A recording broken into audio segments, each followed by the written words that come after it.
traveled trails. Ribbon skirts are a symbol of resilience, sacredness, and survival, and is not bound by one tribe. It identifies you as an Indigenous woman. My name is Irene Savitsky, and I am proud to be a Métis woman.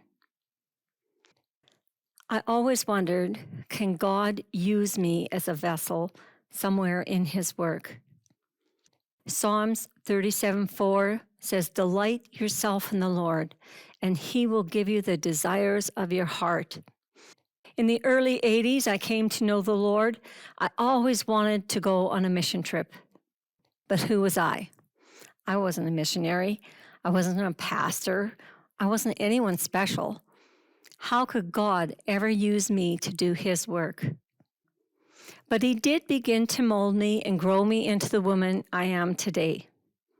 In 2005, I had the opportunity to go on a Métis wagon trek. I joined the last leg of a 2-year journey from the Red River settlement in Manitoba to Batoche, Saskatchewan. I drove a team of horses, I built a covered wagon, and I took this challenge. I loved camping outdoors and was no stranger to hard work. So I traveled for 8 days with this trek. Every night we camped. A person from Parks Canada or an elder would come and tell us the stories of the battles that had happened in this area and about the people. Many of the people that I met on that trip had ancestors that had been a part of these battles and were buried in the cemeteries that we had passed. A Métis cross. Now, for you who do not know what a Métis cross looks like, it's a cross with a wagon wheel in it, had been carried from Manitoba and stands in the cemetery at Batoche today. God had given me the strength and the endurance to last these days, but most important, He had taught me that I should be proud of my Métis heritage. That strength carried me on to my next adventure that God had for me. 10 years later, in 2015, I went on the mission trip I had asked God for so many years earlier. It was in God's time, not mine. While reading a mission bulletin on the internet, Lemus International was looking for a first aid instructor. I had taught first aid for 15 years. God had prepared me for this mission. But how was it all going to come about?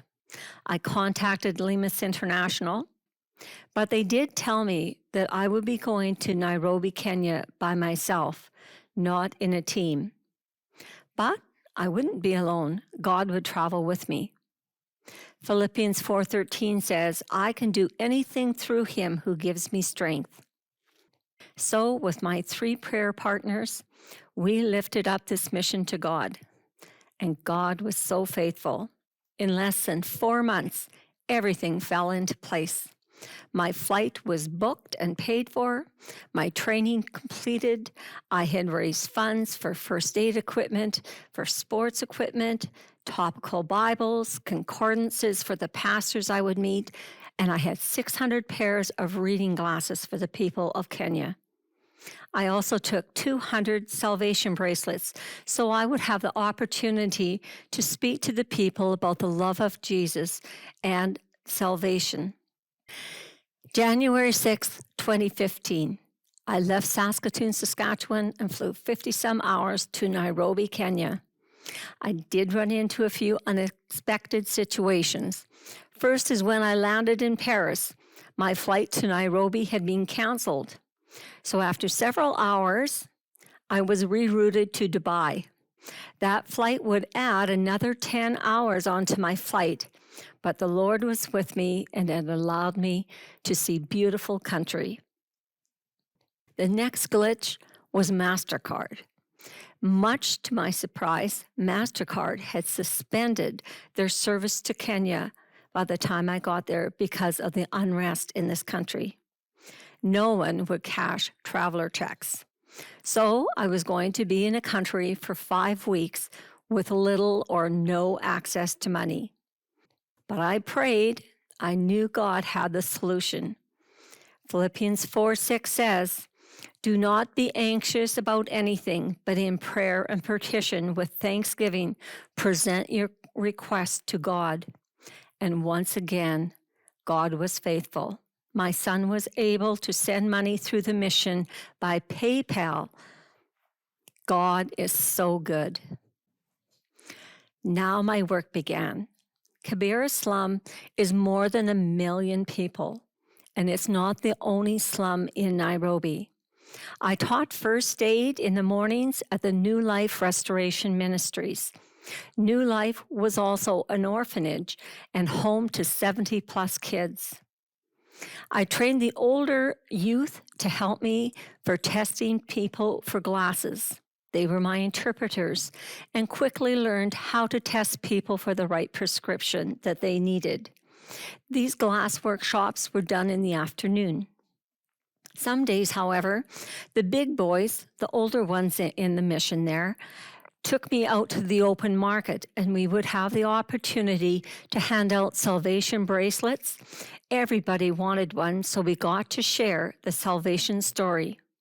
They learned about the love that God had for them and how their sins could be forgiven and where they could spend eternity.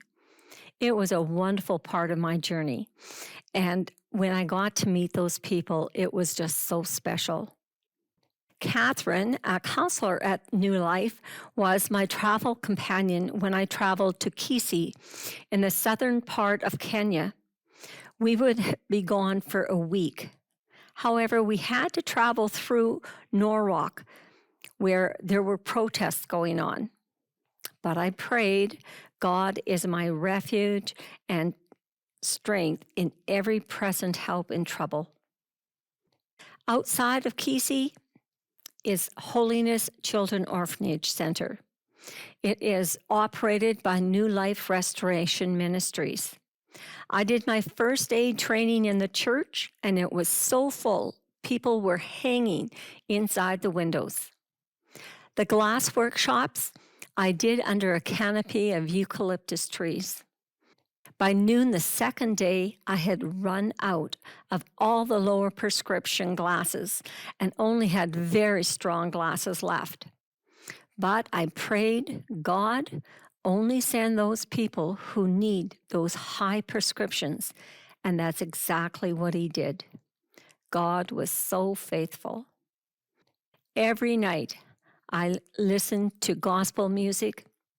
As I fell asleep, God put the song "Through It All" in my heart. That song sums up all that I had experienced in this trip.